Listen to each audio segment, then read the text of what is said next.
वक्रतुंड महाकाय सूर्यकोटि समप्रभा निर्विघ्नं कुरु मे देव सर्वकार्येषु सर्वदा।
धातु कर्म पर चर्चा के बाद अब हम थोड़ी सी चर्चा करेंगे एक नए कॉन्सेप्ट पर जिसका नाम है संक्षारण। संक्षारण या पुरोजन। पुरोजन संक्षारण या पुरोजन होता क्या है? देखिए, संक्षारण या पुरोजन क्या होता है? वायु और आर्द्रता, एयर यानी ऑक्सीजन और आर्द्रता यानी ह्यूमिडिटी। ह्यूमिडिटी जो होती है, आर्द्रता जो होती है, ह्यूमिडिटी जो होती है और वायु जो होती है, इन दोनों के संपर्क में आने पर कुछ धातुएं जो होती हैं वो संक्षारित हो जाती हैं, कोरोइड हो जाती हैं, यानी उन पे एक अवांछित परत जमा हो जाती है जो कि बहुत कमजोर है। ठीक है। और ये जो घटना है, अवांछित और कमजोर परत जमा होने की जो घटना है, जो कि उस धातु को कमजोर बनाती है, इस घटना को हम कहते हैं संक्षारण या पुरोजन। ठीक है। संक्षारण या पुरोजन क्या है कि वायु और आर्द्रता दोनों के संपर्क में आने पर कुछ धातुएं क्या होती हैं? संक्षारित हो जाती हैं। संक्षारित होने का मतलब क्या है? कोरोड होने का मतलब क्या है? इसका मतलब यह है कि उन धातुओं पर कुछ अवांछित, जिन्हें हम नहीं चाहते, अवांछित परत जमा हो जाती है जो कि उस धातु को कमजोर करती है। और ये जो घटना होती है इसको हम कहते हैं संक्षारण या पुरोजन। ठीक है। संक्षारण पुरोजन समझ गया? संक्षारण या पुरोजन का मतलब है कि वायु और आर्द्रता के संपर्क में आने पर धातुओं का संक्षारित होना, यानी उन पर अवांछित परत जमना, जिनसे कि वे धातुएं कमजोर हो जाती हैं। ये जो घटना है, इस घटना को हम संक्षारण या पुरोजन कहते हैं। पुरोजन के कुछ उदाहरण लेते हैं। संक्षारित होने वाली कुछ धातुओं के हम उदाहरण ले रहे हैं। पहला उदाहरण है हमारा सिल्वर या चांदी। सिल्वर या चांदी का प्रतीक होता है Ag। सिल्वर या चांदी एक ऐसी धातु है, इस धातु के बारे में आप जानते हो, इससे हम लोग गहने बनाते हैं आमतौर पर। और आपने ये भी देखा होगा कि जब चांदी के गहने हम लोग खरीद के लाते हैं, जब वो नए होते हैं उस समय तो क्या होते हैं, वो बिल्कुल चमकदार होते हैं, सफ़ेद होते हैं। लेकिन कुछ समय बाद में धीरे धीरे बिना कुछ किए धीरे धीरे कुछ समय बाद में हम उनको अगर देखते हैं तो पुराने जब वो पड़ जाते हैं तो उनके ऊपर एक काली परत टाइप जम जाती है, वो काले काले हो जाते हैं। ठीक है, तो ये क्यों होता है? ये जो घटना है ये भी एक संक्षारण का उदाहरण है, क्रोजन का उदाहरण है। होता क्या है कि जो सिल्वर होती है, जो चांदी होती है, वो वायुमंडल में जो गैसें उपस्थित होती हैं, बहुत सारी गैसें वायुमंडल में उपस्थित होती हैं, उनमें से जो गैस है सल्फर, सल्फर डाइऑक्साइड, ठीक है, उसमें जो सल्फर मौजूद है, वायुमंडल में जो सल्फर मौजूद है, उस सल्फर के साथ में अभिक्रिया करके और क्या करता है, सिल्वर सल्फाइड बना लेता है। क्या बना लेता है? Silver sulphide.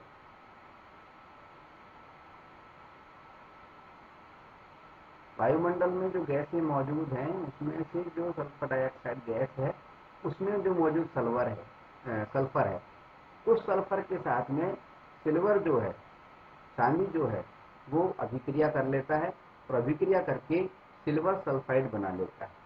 सिल्वर सल्फाइड की ये जो सिल्वर सल्फाइड होता है, यही काली परत के रूप में हमें चांदी के जो आभूषण होते हैं, ऑर्नामेंट्स होते हैं या जो भी वस्तुएं होती हैं उन पर नजर आती है।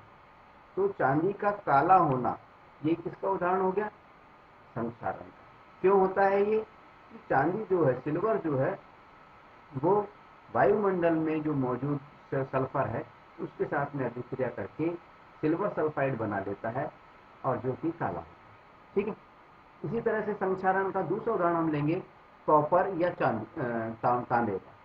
कॉपर को हम तांबा बोलते हैं, कॉपर का चिन्ह होता है Cu। यहाँ पे कॉपर में क्या होता है? देखिए, कॉपर भी इसी तरह से करता है।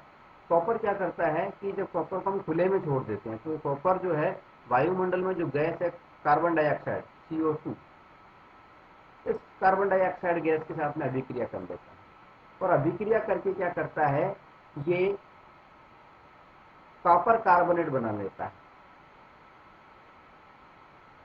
कॉपर कार्बोनेट, कॉपर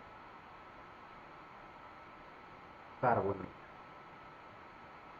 क्या बना लेता है? Copper carbonate. कॉपर कार्बोनेट कैसा होता है? हरे रंग का होता है। इसलिए हमने देखा होगा कि जब हम तांबे के बर्तनों को कुछ समय तक खुला रख देते हैं, काफी दिनों तक, तो हम देखते हैं कि वो जो बर्तन है उनके ऊपर हरे रंग की परत जम जाती है, वो हरे हरे हो जाते हैं। ठीक है, तो ये भी संक्षारण का उदाहरण है। ठीक है, कॉपर क्या करता है? कॉपर वायुमंडल में मौजूद कार्बन डाइऑक्साइड गैस से अभिक्रिया करके कॉपर कार्बोनेट बना लेता है जो कि हरे रंग का होता है। यानी कॉपर के बर्तनों पर जो परत जमा होती है वो किस कलर की होती है? हरे रंग की। ठीक है, संक्षारण का तीसरा जो उदाहरण है वो ये है, वो है आयरन का। आयरन या जिसको हम लोहा भी कहते हैं, आयरन को हम Fe से प्रदर्शित करते हैं, Fe, इसको हम फेरस भी बोल देते हैं। तो आयरन जो है, आयरन है, फेरस जिसको हम कहते हैं, या लोहा जिसको हम कहते हैं, लोहा क्या करता है? वायुमंडल में मौजूद ऑक्सीजन से अभिक्रिया करके और क्या करता है, उसमें जंग लग जाती है, रस्ट पैदा हो जाता है, RUST, संक्षारित होता है और ये जंग लग जाती है, जंग को बोलते हैं हम रस्ट, रस्टिंग हो जाती है। लोहा जो है ऑक्सीजन से अभिक्रिया करके और उसमें जंग लग जाती है। अब लोहे के अंदर जंग लगने की जो प्रक्रिया है इसके बारे में हम आपको दो खास बात बता देते हैं। वो खास बात ये है कि आयरन पर, लोहे पर जंग लगने के लिए दो चीजों की सख्त आवश्यकता होती है। एक तो वायु या ऑक्सीजन, ऑक्सीजन होना चाहिए, वायु होनी चाहिए, और दूसरी जो चीज है वो होना चाहिए पानी। अगर हवा नहीं है या फिर हवा तो है लेकिन पानी नहीं है, नमी नहीं है, आर्द्रता नहीं है, तो ऐसी स्थिति में लोहे के ऊपर जंग नहीं लगती है। ठीक है, लोहे पर जंग लगने के लिए आर्द्रता यानी पानी और ऑक्सीजन, इन दोनों की उपस्थिति आवश्यक है। यानी वायु और पानी, इन दोनों की उपस्थिति के अंदर ही लोहे के जो वस्तुएं हैं उनमें जंग लगना संभव है। अगर दोनों में से एक भी चीज नहीं है तो लोहे में जंग नहीं लग सकती। इसका हम एक उदाहरण भी चाहे तो हम ले सकते हैं। मान लीजिए हम 3 परख नलियां लें, ये हमने 3 परख नलियां ली,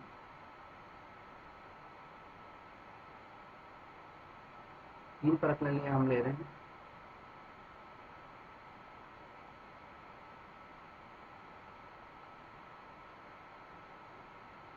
इस प्रयोग में हम ये दिखाना चाह रहे हैं कि लोहे पर जंग लगने के लिए जो है वो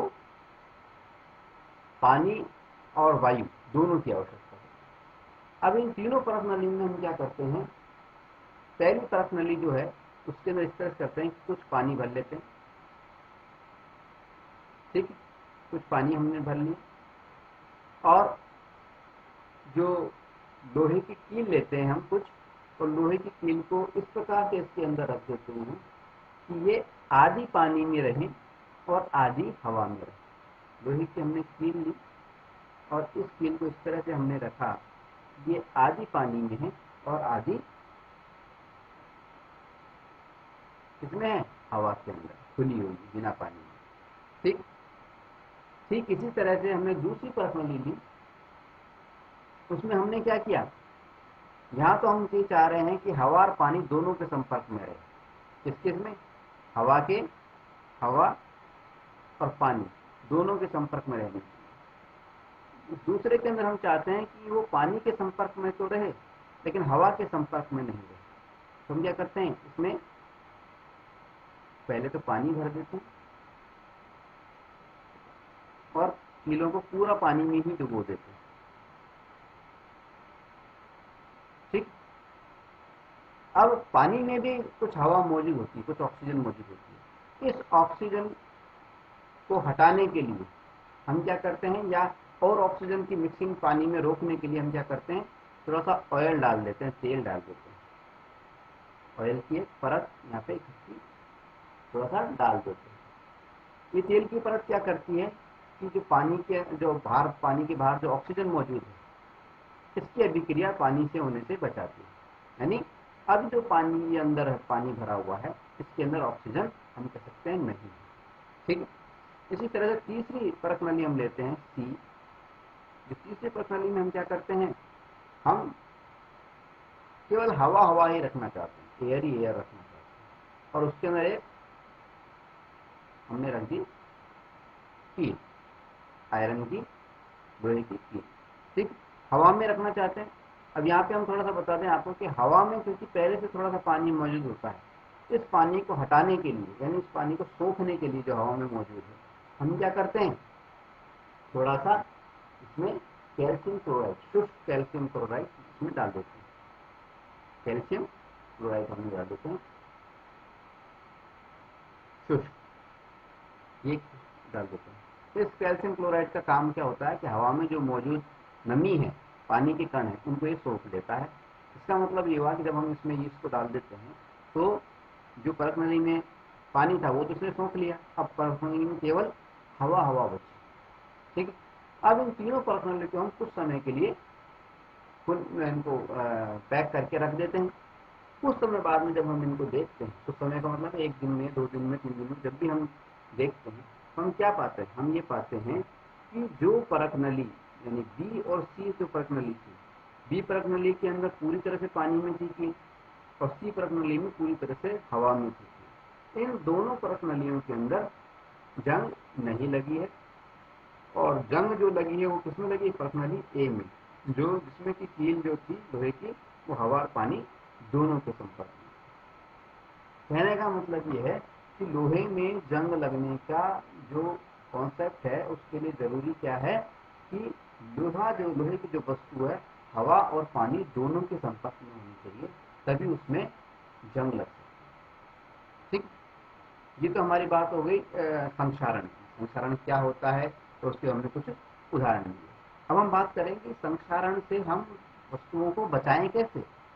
ठीक, धातुओं को संक्षारण से बचाने के लिए हम क्या करते हैं, कई तरह के उपाय करते हैं। जैसे लोहे की अगर वस्तुओं की हम बात करें तो लोहे की वस्तुओं को संक्षारण से बचाने के लिए हम क्या करते हैं, आपने देखा होगा कि हम जितनी लोहे की वस्तु होती है उनके ऊपर पेंट कर देते हैं, उस पर कलर करते हैं। कलर क्यों करते हैं, क्योंकि हमने देखा है कि जब भी लोहे की जो वस्तु होती है वो ऑक्सीजन के संपर्क में आती है, हवा के संपर्क में आती है और आर्द्रता के संपर्क में आती है तो वो संक्षारित हो जाती है। ठीक, और कमज़ोर होने लगती है। तो जब हम पेंट कर देते हैं तो लोहे की जो वस्तु होती है उसके ऊपर एक प्रकार का आवरण, पेंट का एक आवरण बन जाता है, एक कवच बन जाता है। और ये कवच क्या काम करता है, उस कवच और उसको लोहे की वस्तु को ऑक्सीजन से अभिक्रिया नहीं करने देता। ठीक है, अभिक्रिया नहीं होगी तो ये संक्षारित नहीं होगा। ठीक है, उसी तरह से कभी कभी हम ग्रीस लगा देते हैं लोहे की वस्तु पर, या कोई तेल लगा देते हैं, ऑयल लगा देते हैं। तो ग्रीस या ऑयल भी एक प्रकार की लेयर बनाते हैं लोहे की वस्तु के ऊपर, और वो जो लेयर होती है वो ऑक्सीजन से अभिक्रिया करने से रोकता है और जो लोहे की वस्तु है वो संक्षारित होने से बच जाती है, करोड़ होने से बच जाती है। तो क्रोजन या संक्षारण से रोकने से बचाने के लिए हम लोहे की वस्तुओं को एक और पेंट कर देते हैं या उन पर ग्रीस या ऑयल लगा देते हैं। ठीक है, ये तो बात हुई लोहे की वस्तुओं की। कभी कभी हम क्या करते हैं कि लोहे की या इस्पात की, स्टील की जो वस्तुएं होती हैं इनको जंग से बचाने के लिए एक नया तरीका भी इस्तेमाल करते हैं। उस तरीके का नाम होता है गैल्वेनाइजेशन। गैल्वेनाइजेशन, इसको हिंदी में हम बोलते हैं यशद लेपन। यशद लेपन या गैल्वेनाइजेशन होता क्या है, सवाल ये उठता है। सबसे पहले गैल्वेनाइजेशन या यशद लेपन जो होता है इसका मतलब ये है कि जो लोहे की या इस्पात की जो वस्तु है, लोहा या इस्पात, स्टील, लोहा या इस्पात की जो वस्तु है इसको हम क्या करते हैं, उसको जंग लग जाती है। उसको जंग से बचाने के लिए हम इसके ऊपर क्या करते हैं, जस्ते की, इसकी जस्ते को बोलते हैं हम जिंक, जेडेन, जिंक की एक पतली परत चढ़ा देते हैं। ठीक है, लोहे या इस्पात की वस्तुओं को जंग से बचाने के लिए, रस्ट से बचाने के लिए हम क्या करते हैं, उनके ऊपर जस्ते की यानी जिंक की पतली परत चढ़ा देते हैं। और इस प्रक्रिया को, इस जो प्रोसेस है जस्ते की परत चढ़ाने का जो प्रोसेस है, इसको हम कहते हैं गैल्वेनाइजेशन या यशद लेपन।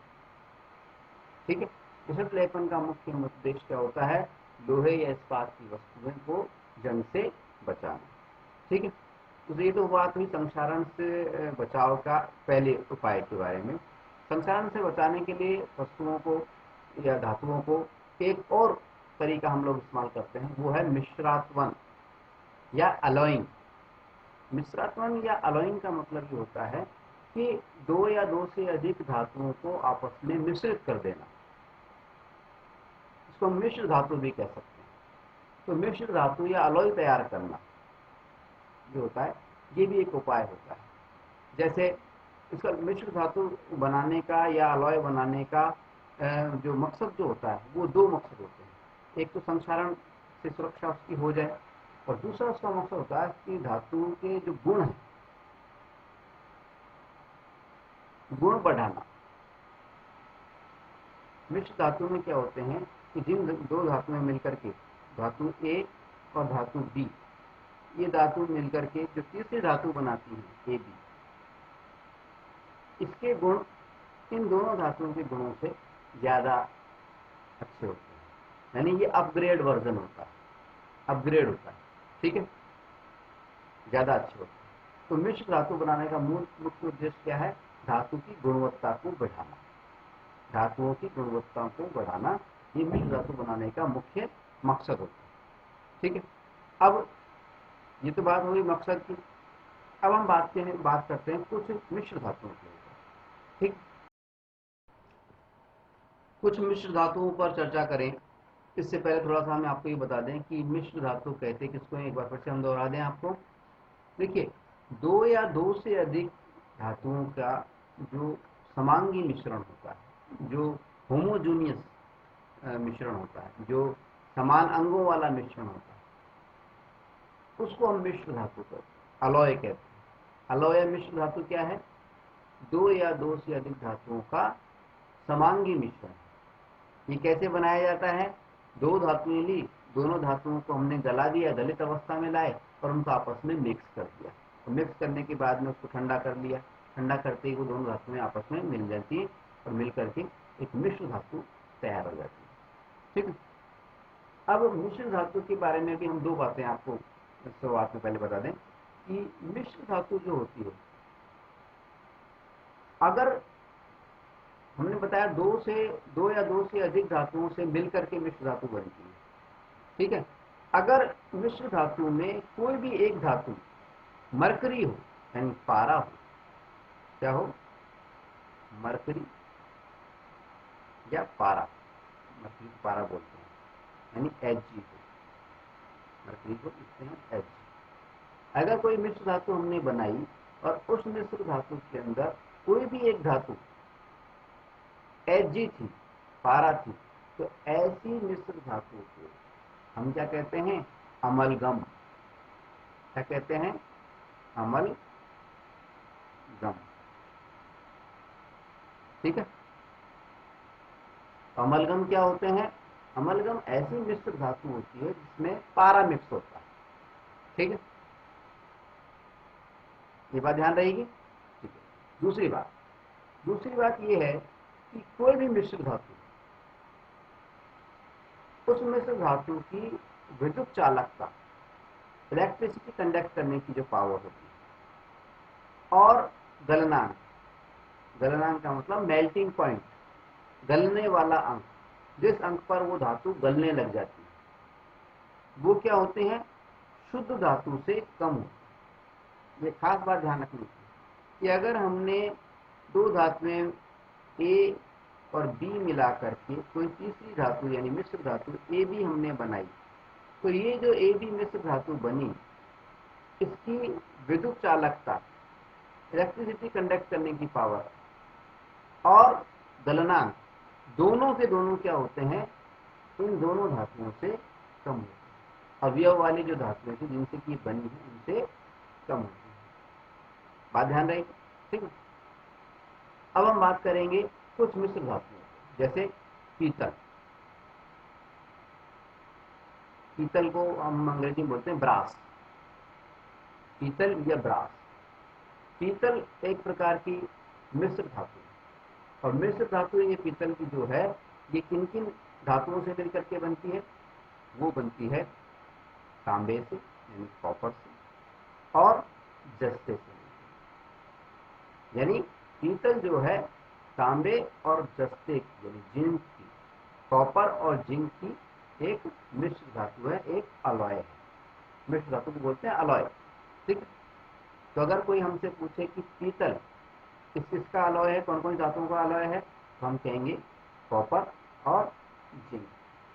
कॉपर और जिंक मिलकर के पीतल बनाते हैं, ब्रास बनाते हैं। ठीक है, आगे बात समझ। इसी तरह से अगर कोई हमसे पूछे ब्रॉन्ज, कांसा, किन दो धातुओं की मिश्र धातु है, हमारा जवाब होगा कांसा, तांबा और टिन, एसएन की मिश्र धातु। इसकी कॉपर की और एसएन, इसकी मिश्र धातु कौन सी हो गई? कांसा। कांसे के बर्तन देखे होंगे आपने, इसको ब्रॉन्ज, ओलंपिक्स में ब्रॉन्ज मेडल मिलता है ना, वो ब्रॉन्ज मेडल कांसा। कांसा कौन कौन सी धातुओं से मिलकर के मिश्र धातु बनी है? कॉपर और टिन, एसएन, टिन को बोलते हैं एसएन, टिन का प्रतीक होता है एसएन। ठीक है। इसी तरह से एक मिश्र धातु होती है सोल्डर। क्या होती है? सोल्डर। अब ये जो सोल्डर मिश्र धातु होती है, इसकी एक खास बात होती है। देखिए, इसकी खास बात क्या होती है? इसका जो गलनांक होता है, इसका जो मेल्टिंग पॉइंट होता है, गलनांक जो होता है, जिस अंक पर ये गलने लगती है, वो बहुत कम होता है। यानी थोड़ा सा टेम्परेचर मिला और ये गलने लग जाती है। समझ आई बात? तो सोल्डर जो है एक ऐसी मिश्र धातु है जिसका गलनांक बहुत कम होता है, यानी थोड़ी सी गर्मी मिलते ही ये गलना शुरू कर देता है। इसके इस गुण का फायदा हम क्या करते हैं? इस मिश्र धातु का उपयोग हम करते हैं किसके अंदर? जो इलेक्ट्रिक सर्किट्स होते हैं, बिजली के जो परिपथ होते हैं, आपने देखा हुआ रेडियो को अगर अपन खोलें, अगर हम किसी भी इलेक्ट्रॉनिक डिवाइस को हम खोलते हैं, रेडियो को खोलें, कंप्यूटर को खोलें या टीवी को खोलें, तो उसके अंदर जो सर्किट हमें दिखाई देता है, उसके ऊपर चांदी के छोटे छोटे डॉट्स हमें नजर आते हैं। ये चांदी के डॉट्स क्या होते हैं? ये तारों को आपस में जोड़ने के लिए ये सोल्डिंग होती है दरअसल। ठीक है। इस सोल्डिंग करने की, तारों को आपस में जोड़ने के लिए जिस गोंद का, एक प्रकार हम गोंद मान सकते हैं, एक प्रकार का गोंद है ये सोल्डिंग के लिए। और ये सोल्डिंग के लिए जिस धातु का हम प्रयोग करते हैं वो है एक मिश्र धातु है, वो है सोल्डर। और ये जो सोल्डर मिश्र धातु है, इस मिश्र धातु की अगर अवयवों की बात करें, किन किन धातुओं से मिलकर के ये बनी है, तो वो है सीसा और टिन। लेड, शीशे को बोलते हैं लेड, लेड, लेड का चिन्ह होता है टीबी। ठीक है। तो सोल्डर जो मिश्र धातु है वो किन उससे मिली हुई मिलकर के बनी है? वो बनी है लेड, टीबी प्लस टीबी और प्लस टिन, ऐसे लेड और टिन से मिलकर के बन गई है सोल्डर। सवाल आ सकता है, इसलिए हमें इसको याद रखना है। ठीक, ये तो बात हुई हमारी मिश्र धातु सोल्डर की। ठीक है। हमारे जो ये सोने के आभूषण होते हैं, जो गहने होते हैं, ये भी दरअसल एक प्रकार के मिश्र धातु होते हैं। यहाँ हम आपको बता दें कि शुद्ध सोना जो होता है उसको हम बोलते हैं 24 कैरेट। सोने की शुद्धता हम लोग कैरेट्स में नापते हैं, और शुद्ध सोना जो होता है वो होता है 24 कैरेट, 24 कैरेट। ठीक है। तो ये शुद्ध सोना होता है, उससे किसी भी प्रकार के आभूषण बनाना संभव नहीं होता है, क्योंकि वो बहुत ज़्यादा नरम होता है। ठीक है।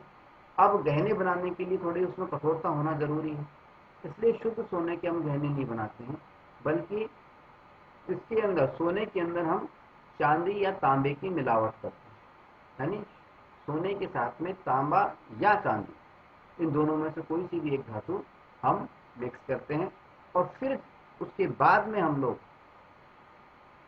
सोने के आभूषण बनाते हैं। ठीक है। आपने सुना होगा 22 कैरेट, आपने सुना होगा 20 कैरेट, आपने सुना होगा 18 कैरेट। आभूषणों के बारे में ये बात आती है, जब भी हम ज्वेलरी की बात करते हैं तो 20 कैरेट, 18 कैरेट, 22 कैरेट, इस तरह के शब्द हमारे को सुनाई देते हैं। जो सुनार जो होते हैं, सोने का जो काम करते हैं, वो लोग अक्सर इन शब्दों का प्रयोग करते हैं। इसका मतलब क्या है? इसका मतलब ये होता है, अगर कोई हमसे कह रहा है 22 कैरेट सोना, इसका मतलब ये है कि शुद्ध सोने में 24 भाग होते हैं। 22 कैरेट कोई सोना बता रहा है तो उसका मतलब 22 भाग तो शुद्ध सोने के हैं, और 2 भाग जो हैं वो अन्य धातु के हैं, यानी चांदी या तांबे के हैं। ठीक है। इस तरह से कोई हमसे कहे कि 20 कैरेट, इसका मतलब है 20 भाग तो शुद्ध सोने के हैं, और 4 भाग जो हैं उसमें चांदी या तांबे के हैं।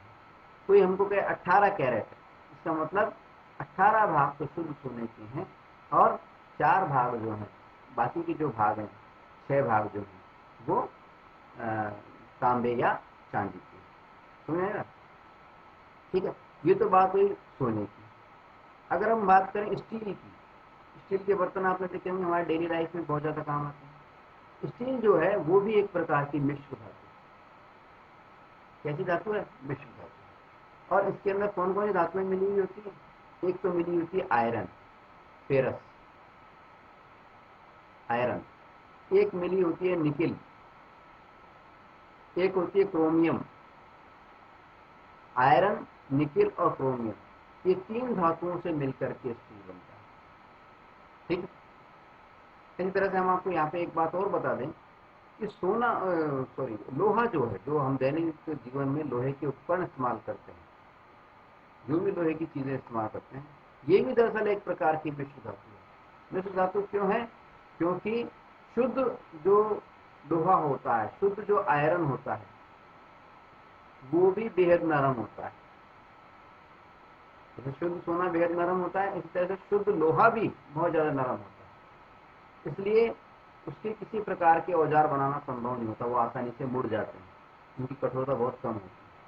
इसलिए लोहे की कठोरता को बढ़ाने के लिए, उससे विभिन्न प्रकार के उपकरण बनाने के लिए, औजार बनाने के लिए हम लोहे के अंदर 0.05%, कितना? 0.05%। हम 5% की बात नहीं कर रहे, 1% से कम है ये, 0.05% कार्बन मिलाया जाता है। ठीक है। और जब हम किसी भी लोहे के अंदर, शुद्ध लोहे के अंदर 0.05% कार्बन मिला देते हैं, तो हम देखते हैं कि लोहे की जो कठोरता है वो आश्चर्यजनक रूप से बढ़ जाती है। तो जितने भी लोहे के उपकरण हम देखते हैं, औजार हम देखते हैं, उनमें मुख्यतः कार्बन मिला हुआ रहता है, और उसकी मात्रा कितनी होती है? 0.05%। ये उसकी मात्रा कठोरता है। ठीक है। इसके कारण उसकी कठोरता बहुत ज्यादा बढ़ जाती है। तो ये बात हुई हमारी संक्षारण से सुरक्षा के ऊपर। इसमें हमने बताया कि संक्षारण से सुरक्षा के बहुत से उपाय हैं, जिनमें से दो हमने मुख्य चर्चा की। एक तो हमने की गैल्वेनाइजेशन के ऊपर, यानी उसको हिंदी में बोलते हैं यशद लेपन। इसका मतलब हमने आपको समझाया कि लोहे या इस्पात की जो वस्तुएं होती हैं, उन वस्तुओं के ऊपर उनको जंग से बचाने के लिए जिंक की परत चढ़ाने को हम गैल्वेनाइजेशन बोलते हैं, यशद लेपन कहते हैं। हमने दूसरी बात आपको बताई कि धातुओं को संक्षारण से बचाने के लिए हम उनको मिश्रित रूप भी दे देते हैं, यानी उनकी मिश्र धातुएं भी बना लेते हैं। और अभी अभी मिश्र धातु की हमने बहुत सारी चर्चा की। ठीक है। तो इस चर्चा के साथ ही हमारा ये जो अध्याय था तीसरा, इसका नाम था मेटल और नॉन मेटल, धातु एवं अधातु, ये अध्याय हमारा समाप्त हो जाता है। मैं समझता हूँ कि आपको अच्छी तरह समझ में आ गया होगा। ठीक है। अगले अध्याय को हम लेंगे। तब तक के लिए नमस्कार।